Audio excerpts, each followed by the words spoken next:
तर आपला बावऱ्या मागील मैदानात मथुर सोबत पडलेला आणि एका मैदानात बैलगाडी क्षेत्रातील देव म्हणून संबोधलं जातं असा आपला बकासूर याच्यासोबत आपल्याला पळताना दिसेल. त्यासाठी व्हिडिओ शेवटपर्यंत नक्की बघा.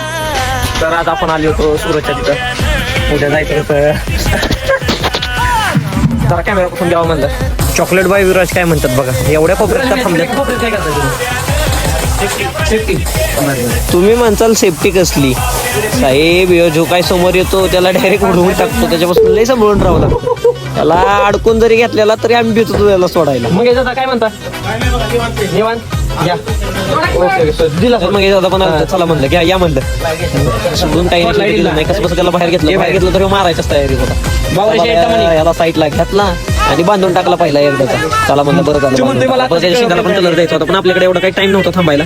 आपण तेवढा त्याला मस्तपैकी भेटलं आलो लगेच निघून. तेवढ्यात मग याच्यात त्यांची काहीतरी सखोल चर्चा चाललेली, काय चर्चा चाललेली माहित नाही आपल्याला पण चाललेली.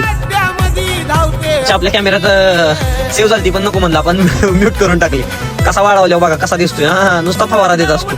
आणि सूरज शेठचं काम म्हणजे खूप कष्ट करतात सूरज शेठ, त्यांना मदत करतात ते आपले विराज भैया.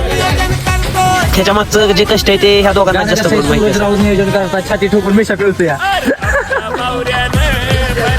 विषय चालेल. आपण चॅनल काढू पण चॅनलवरती असं चर्चा केली म्हणजे की आपलं बंदच पडून जाईल लवकर. असू द्या म्हणलं, चालू द्या तुमचं चालू द्या.